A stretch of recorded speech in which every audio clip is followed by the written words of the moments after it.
The rain was merciless that night, hammering against the old garage where Jace worked late, and then Ilara saw her. A small girl, frail and trembling, staggered out of the shadows and collapsed right at the entrance. Mud splashed, thunder roared, and in that fleeting flash of lightning, Ilara's heart nearly stopped. Around the child's neck hung a necklace. Not just any necklace, but a design Ilara had once created with her own hands. A prototype she thought had vanished years ago, swallowed by the scandal that destroyed her family name. Ilara dropped to her knees, lifting the child's weak body. The girl's lips parted, her voice barely more than a breath. "Mama told me, find Dada," and then her eyes fluttered shut. For a moment, time itself seemed to shatter. How could this little girl possess that necklace? Why did she call for her father in front of Ilara? And what dark thread tied this fragile child to Declan Knight, the billionaire Ilara had once rejected? Questions burned hotter than the storm outside. Ilara clutched the necklace, her hand shaking. She knew this was no accident. Fate had come knocking again, and it carried the face of an innocent child. The storm raged on as Jace carried the girl inside, laying her on an old couch near the garage lights. Ilara hovered close, her eyes locked on the necklace glinting against the child's bruised skin. It was real, not a copy, not a trick. The same design she had once poured her heart into before her world collapsed. She whispered to herself, almost afraid to breathe, "How is this possible?" Jace fetched a towel, drying the girl's face, but his jaw was tight. He had noticed it too. That necklace was connected to Declan Knight, and the girl's faint words still hung heavy in the air. "Mama told me find Dada." Jace's hands slowed, his mind spinning with questions he was too afraid to ask. Ilara sat down beside the child, brushing wet strands of hair from her face. The girl stirred, clutching the necklace even in her sleep, as if it was the only piece of safety she had left. Ilara felt a pull in her chest, something stronger than fear. It was as if destiny itself had pushed this child into her arms. The next morning, the storm had passed, but unease filled the garage. Reporters had already begun spinning stories about Ilara and Jace's struggling studio. Adding a mysterious child into the picture would only destroy what little credibility they had left. Yet Ilara could not bring herself to let the girl go. She prepared a bowl of warm soup, watching as the girl sipped slowly, her hands shaking. Finally, in a soft voice, the girl said, "My name is Myra. My mama is sick. She told me this necklace would lead me to my father." Ilara's spoon clattered against the bowl. Jace froze. Declan. The thought pierced both of them like a blade. That afternoon, a sleek car pulled up outside. Declan Knight stepped out, polished and commanding as always. His eyes immediately found the necklace, and for the briefest moment, his mask slipped. He knew it. He recognized it. But then his voice was smooth and cold. "I don't know this child." Ilara felt her heart twist. His denial sounded practiced, but his eyes betrayed conflict. Myra shrank behind Ilara, holding tighter to the necklace. Jace stepped forward, protective, his voice low with warning. In that charged silence, Ilara realized their lives had just shifted again. The storm outside had ended, but the storm inside their hearts had only begun. Ilara stood frozen as Declan's words echoed in the room. "I don't know this child." Yet his eyes lingered on the necklace too long, his silence stretched too far. Myra pressed herself tighter against Ilara's side, her small fingers gripping the fabric of her dress like a lifeline. Jace watched from across the room, his arms crossed, suspicion heavy in his gaze. He had seen Declan in boardrooms, on magazine covers, in headlines. This man lived on control. But now, before a fragile little girl, his composure was cracked. Ilara's voice trembled but carried weight. Then why does she wear something that once belonged to you, Declan? Declan's jaw tightened. He adjusted his cufflinks, avoiding her eyes. You should be careful what you assume, Ilara. Rumors like this can destroy what little career you have left. His tone was cold, but beneath it, there was something else, almost like fear. That night, Ilara could not sleep. She walked the quiet halls of the garage-turned-studio, hearing the faint sound of Myra breathing in the small cot Jace had built. She stopped in front of the child, watching the necklace rise and fall with each fragile breath. Memories flooded back. Her designs once displayed under glowing lights, her dreams stolen in the scandal that ruined her. And now, this necklace had returned through the hands of a child calling for her father. Jace found her there, staring into the dim glow of the lamp. He leaned against the wall, his face shadowed with unease. We need to talk, Ilara. His voice was rough. Is there something you are not telling me? Is this girl Declan's? The accusation stung. Ilara turned sharply, her eyes wide with hurt.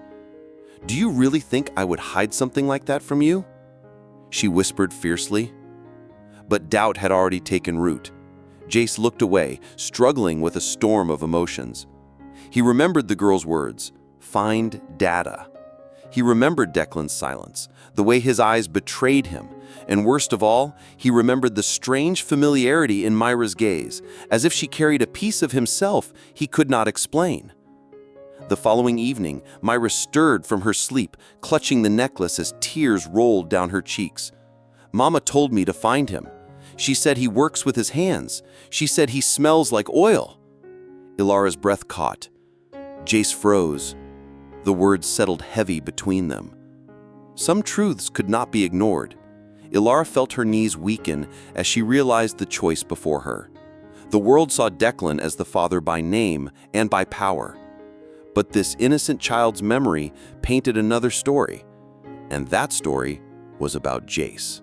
Ilara's heart trembled at Chase's words. Maybe what matters is who chooses to stay. They hung in the air like a fragile thread of hope, but the weight of Declan's DNA papers still pulled at her chest. She wanted to believe Jace. She wanted to believe the girl belonged to Grace and not Gold. But the world outside demanded proof. The next days became a battlefield. Every time Ilara stepped out with Myra, the cameras followed. Articles painted her as desperate, clinging to a child to gain sympathy. Rumors spread that she was using Myra as a pawn to drag Declan Might back into her life. Ilara fought to shield the little girl from the noise, but she could not shield herself from the whispers of doubt growing in Jace's heart. Late one evening, Declan appeared again. This time he brought lawyers and documents, claiming full guardianship over Myra. He stood in the center of the studio, his presence cold and unyielding. She belongs with me, he declared, holding up the DNA report like a weapon. Ilara's voice shook, but did not break. And what about the truth in her eyes, Declan? Can you explain why she calls for a man who smells of oil, not cologne? Declan's mask faltered, just for a breath, but he pressed forward.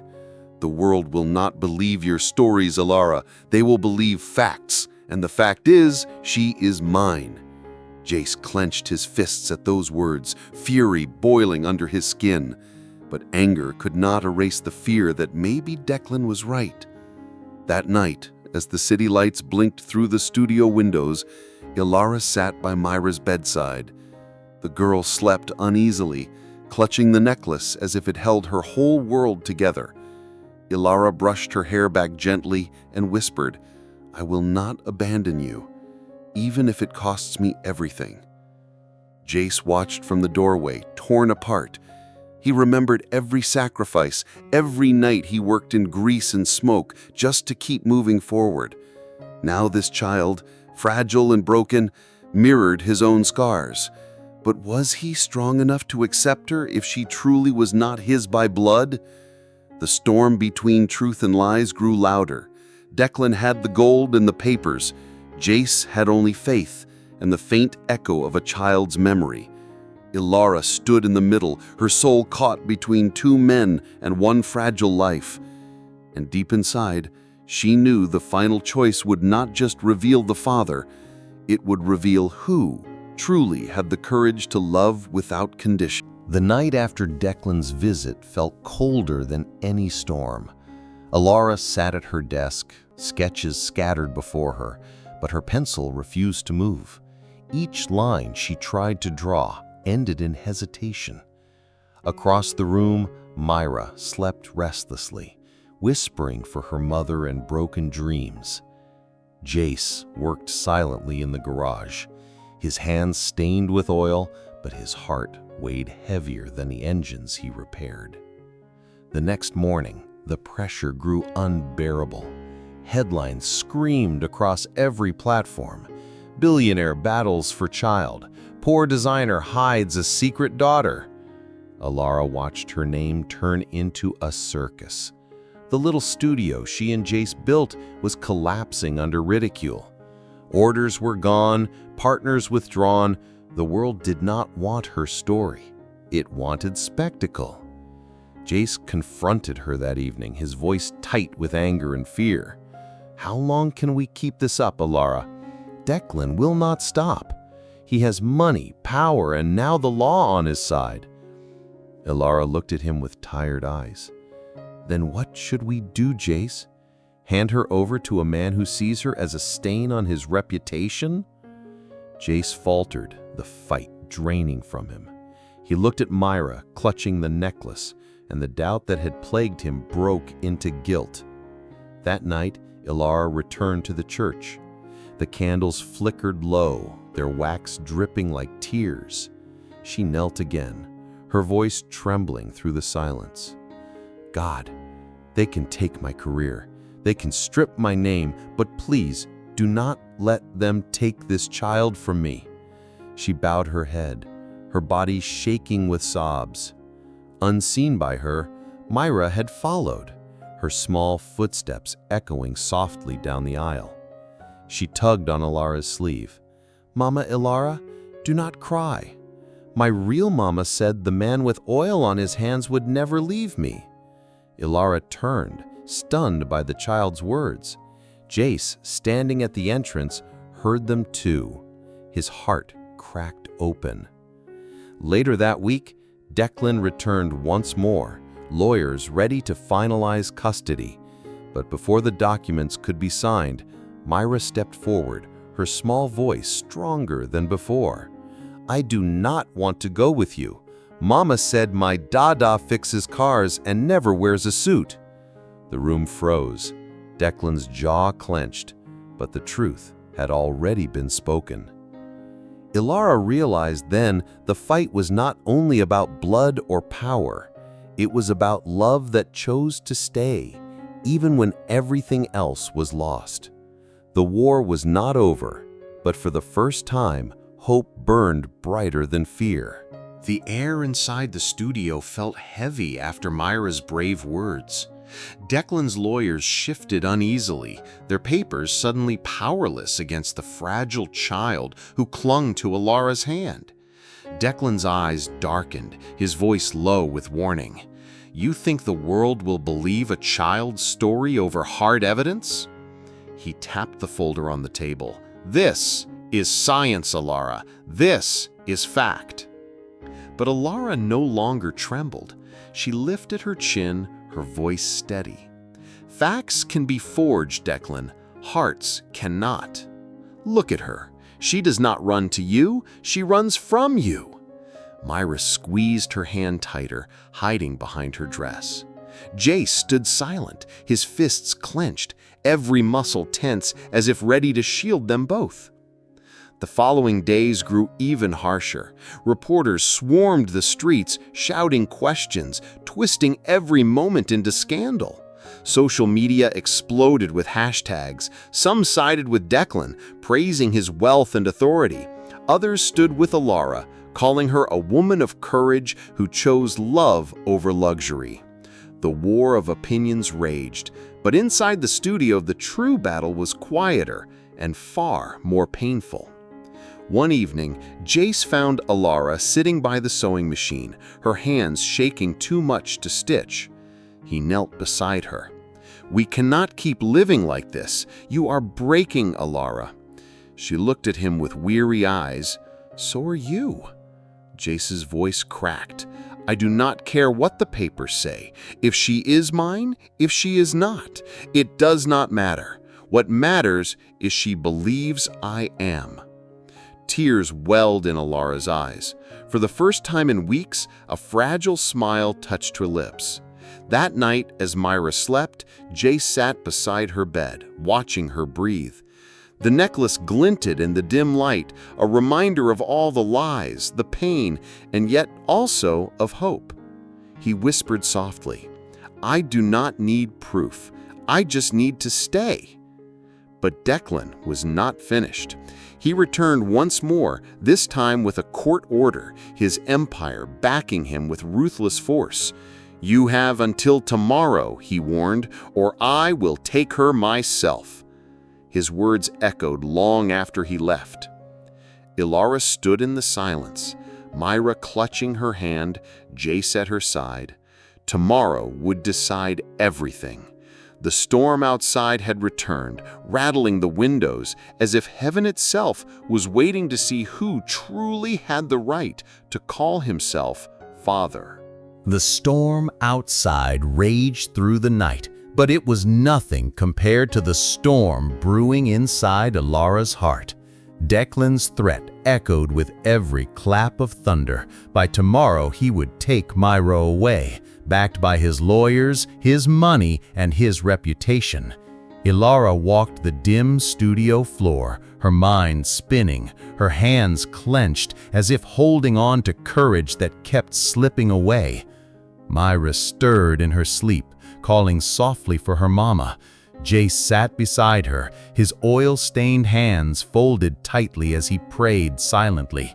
He had never been a man of words, but tonight he whispered into the darkness, "Lord, do not let me fail her."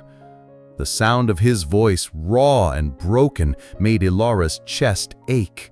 She realized then that no matter what the court decided, Jace had already chosen. He had already given his heart. Morning came, gray and heavy. Outside, reporters crowded the street, waiting for drama. Inside, Alara dressed Myra carefully, smoothing down her small dress while hiding her own trembling. Jace stood ready, his jaw tight, his eyes shadowed with resolve. When Declan arrived, polished and untouchable, he carried the court order like a sword. "It is over, Alara," he declared. "Give me the girl." His voice was sharp, but his eyes flickered with something restless when he saw Myra clutching Jace's hand. The child did not move toward him. Instead, she pressed herself closer to Jace, whispering, "Dada, do not let them take me." The room froze. Declan's lawyers urged him forward, but he hesitated. For the first time, his power meant nothing. Papers proved one story, but the child's heart told another. Alara stepped between them, her voice strong and steady. "You can buy headlines, Declan. You can bend the law, but you cannot buy the truth that lives in her eyes." Myra's small voice broke through again, trembling but clear. "Mama said the man with oil on his hands would never leave me." She turned her face toward Jace, tears shining. "That is him. That is my Dada." Declan's jaw tightened, fury flashing behind his controlled mask, but he could not erase the words. He turned sharply, his expensive shoes striking the floor like thunder, and left without another word. The reporters outside clamored for answers, but all he gave them was silence. Inside the studio, Alara gathered Myra into her arms. Jace stood beside them, his eyes wet, his body shaking from the weight of it all. For the first time in years, Alara felt the storm lift, replaced by something stronger than fear, not gold, not power. Grace. The days that followed were strangely quiet, almost too quiet. Declan had walked away in silence, but silence was never his language. Ilara knew that a man like him did not surrender. He retreated to plan, to strike harder, and that thought kept her awake each night. Myra, however, seemed lighter. She laughed softly in the mornings, her small hands covered in fabric scraps as she tried to mimic Ilara's sewing. Jace watched her with guarded tenderness, as though afraid that if he blinked, she might vanish. But whispers still haunted the studio. Clients did not return. Reporters still circled like vultures, waiting for the next scandal to erupt, and within Jace's chest, a shadow of doubt lingered. The DNA results could not be erased. Declan's claim was still backed by law, and Jace feared that one day a knock at the door would tear Myra from them again. One evening, as the sun bled across the horizon, Ilara found Jace sitting alone in the garage, his hands black with oil, his eyes staring at nothing. She sat beside him, silent for a while, before whispering, "Do you regret choosing this fight?" Jace shook his head slowly. Regret? No. Fear? Yes. I fear that I cannot give you the life you deserve. I fear they will crush us. Ilara reached for his hand, holding it tightly. The world may crush our names, Jace, but they cannot crush what is real. The next morning, a letter arrived, not from lawyers, but from the church. The pastor who had once offered Ilara sanctuary invited them to bring Myra to a gathering. It was a small event, but he promised safety and prayers. Desperate for peace, Ilara agreed. That night, in the candlelit church, voices rose in hymns, and Myra clutched both Ilara's and Jace's hands. For the first time, she smiled without fear. In the stillness after the prayers, the pastor spoke softly. The world believes in papers and power, but God writes truth in places no man can forge. Remember that. His words lingered long after they left. Yet outside, across the street, a black car idled. Behind the tinted glass, Declan watched them step out of the church, his eyes unreadable. He had lost the child's heart, but he was not ready to lose the war. The battle for Myra was not finished. It had only changed its shape. The black car disappeared into the night, but its shadow lingered over Ilara's thoughts. Declan had not spoken a word, yet his silence felt like a promise of war. In the studio, life carried on with fragile normalcy. Myra hummed while stitching scraps together, her laughter echoing softly. Jace worked late at the garage, his presence steady though his eyes betrayed unease. Ilara sketched designs at the table, but each line seemed to tremble under the weight of uncertainty. News channels still whispered about the scandal. Some painted Declan as the wounded billionaire unfairly denied his daughter, while others hailed Ilara as the woman who dared to stand against him. The world was divided, and Ilara felt as though she was carrying the burden of both sides. She kept her eyes on Myra, who seemed to grow stronger each day, but the fear of losing her never left. One evening, Jace returned later than usual. His shirt was torn, grease smeared across his arms, and his expression dark. When Ilara rushed to him, he shook his head. It was not the work. Men had followed him from the garage, asking questions about Myra, pressing him about Declan. He had managed to walk away, but their message was clear. Declan's reach was everywhere. Ilara's heart pounded. If Declan could not win Myra's heart, he would use fear to break them completely. That night, she could not sleep. She sat by Myra's bedside, watching the girl breathe, the necklace glinting faintly against her skin. She whispered a vow into the darkness. "They will not take you from me, no matter the cost." The next morning, Ilara made a decision. She packed a small bag with essentials and told Jace they had to leave for a while. Confused but trusting, he agreed. Together they drove Myra to the countryside, to a small farmhouse owned by an old friend of Ilara's family. The air there was quieter, freer from the noise of the city and the flashing cameras. For a moment, peace seemed possible, but peace was fragile.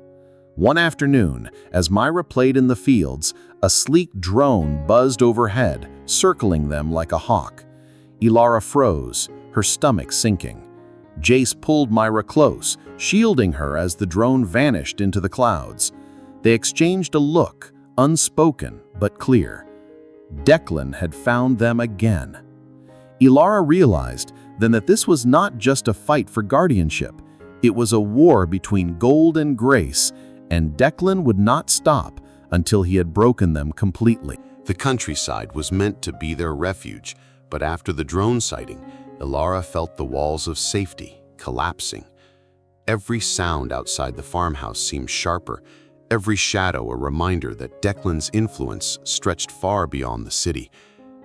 Myra sensed it too. She clung closer to Ilara, her laughter quieter, her eyes watching the skies as though expecting danger to fall from above. Jace tried to reassure them, working on repairs around the farm to keep busy, but his silence grew heavier each day. At night, Ilara would find him outside, staring at the dark fields, his hands clenched in frustration. He wanted to protect them, but how could he fight a man who controlled courts, headlines, and now even the air above them? One evening, as the sun dipped behind the hills, Ilara received a package left at the door. No one had seen who delivered it. Inside was a photograph. Declan standing beside Myra's sick mother, the same woman who had once whispered truths to her daughter. On the back were words written in Declan's hand. "She was mine. The child is mine. Do not resist." Ilara's knees buckled as she held the photo. That night, she and Jace argued for the first time since fleeing the city. Jace's voice shook with anger. "We cannot keep running, Ilara. He will hunt us forever. We have to face him." Ilara's fear flared into desperation. "Face him how, Jace? He has the law, the money, everything. What do we have?" Jace's answer was quiet but firm. "We have her trust. We have what he cannot buy." Later, Ilara knelt beside Myra's bed. The girl stirred, her small hand finding Ilara's. "Mama, do not let them take me." The words were fragile, yet they pierced deeper than any threat Declan could make. Ilara brushed her tears away and whispered, "I promise, no matter what happens, you will not face this alone." The following morning, the farmhouse door shook under the force of fists pounding against it. Voices shouted outside, official and commanding, "Open up! Court orders!" Ilara's breath caught as Myra clutched her tighter, terror flashing in her eyes. Jace moved toward the door, his body rigid with resolve. The pounding at the farmhouse door grew louder, rattling the wooden frame as though it might break. Ilara's heart thudded in her chest, while Myra buried her face against her dress, trembling. Jace stood tall, his hand on the knob, his eyes dark with defiance. He looked back at Ilara once, silently asking if she was ready. She nodded, though fear tightened every muscle in her body. When Jace opened the door, two men in dark suits stepped inside, holding papers. Behind them, Declan appeared, immaculate as ever, his presence filling the room like a storm. He held out the court order, his voice calm but sharp. "This ends now. Hand her over." Ilara drew Myra closer, her voice breaking but steady. "You think a stamp on paper makes you her father?" Her trembling hand pointed to the little girl clinging to her. "She has already chosen." Declan's jaw tightened, but he stepped forward. Jace moved between them, his stance unyielding. "You will not take her," he growled. Declan's eyes narrowed, but before he could answer, Myra stepped out from behind Ilara. Her small voice cut through the room like lightning. "My mama said the man with oil on his hands is my dada, not you." The silence that followed was crushing. Even the men in suits shifted uneasily. Declan's face twitched, a flicker of something unguarded breaking through his mask of power. But then his voice hardened. Children believe many things. Belief does not change the truth. He shoved the papers onto the table. The law is on my side. Ilara's knees weakened, but Jace's hand steadied her. He turned to Declan, his voice low, filled with conviction. Maybe the law says she is yours, but when she wakes from nightmares, when she cries for her mama, when she calls me Dada, no piece of paper can erase that. Declan's composure cracked. For the first time, his control slipped, anger flashing openly. He turned sharply, signaling his men to leave, but his words as he walked out chilled the air. This is not over. Enjoy your borrowed time. The door closed, leaving the farmhouse in heavy silence. Ilara collapsed onto a chair, tears streaming down her face as she held Myra tightly. Jace knelt beside them, his arms wrapping around both. In that fragile embrace, they found strength. Yet in her heart, Ilara knew Declan's warning was real. The war was not finished. The battle between gold and grace was only climbing toward its fiercest point, and their greatest trial still waited ahead. The farmhouse felt quieter after Declan's departure, but the silence was not peace. It was the silence before a storm breaks. Ilara sat near the window, Myra curled in her lap, watching the fields sway under the night wind. Jace worked in the garage outside, the clang of his tools steady, almost like a heartbeat keeping them grounded. Yet beneath every sound was the weight of Declan's warning. Enjoy your borrowed time. Days passed, but tension grew heavier. Letters arrived from anonymous sources, threats laced in careful words. Strange cars slowed near the farmhouse, their engines rumbling before disappearing into the distance. Each night, Ilara locked the doors twice, whispering prayers over Myra's bed. Jace became more protective, rarely leaving them alone, his eyes scanning every horizon as though danger hid behind the hills. One evening, Myra woke from a nightmare, sobbing. She clung to Ilara and whispered, "Mama, I dreamed they took me away." Ilara rocked her gently, tears stinging her own eyes. "No one will take you, Myra, not while I breathe." Jace stood in the doorway, his face shadowed, but his voice firm. "She is going nowhere, not while I stand." But Declan's grip was closing. News reports began circulating that the billionaire was preparing a major announcement. Ilara's stomach churned as she read the headlines. Rumors suggested Declan would reveal his daughter to the world, presenting DNA as proof, shaping the narrative before anyone could challenge him. If he did, the court would no longer be their only enemy. Public opinion would bury them. That night, Ilara gathered Jace in the quiet kitchen. Her voice shook. "We cannot keep running and waiting. If he takes this fight to the world, we need to show the truth before he twists it." Jace frowned. "And what truth do we have, Ilara? A necklace? A child's words? That will not silence him?" Ilara looked at him, her eyes burning. "Maybe not, but faith can move where evidence fails. If we stand together, if we show love that cannot be denied, maybe hearts will listen, even if courts will not." Jace stared at her, torn between fear and belief, but he saw the fire in her eyes. For years he had thought Ilara was fragile. Now he realized she was forged in storms. Outside, thunder rolled across the countryside. Declan was moving his pieces, preparing to strike, and Ilara knew their borrowed time was ending. The next chapter of their fight would not be hidden in courts or farms. It would be played before the eyes of the world. The storm finally broke, not with rain, but with lights and cameras. Declan Knight stood tall on a stage in the city, flanked by reporters, his hand resting on the very DNA results he had brandished before. He was ready to claim Myra before the world, to frame himself as the father who had been wronged. The crowd hushed as he spoke of duty, legacy, and truth written in science. But then, the doors at the back of the hall opened. Ilara stepped forward, her dress simple, her face pale but resolute. Beside her walked Jace, steady and firm, holding Myra's hand.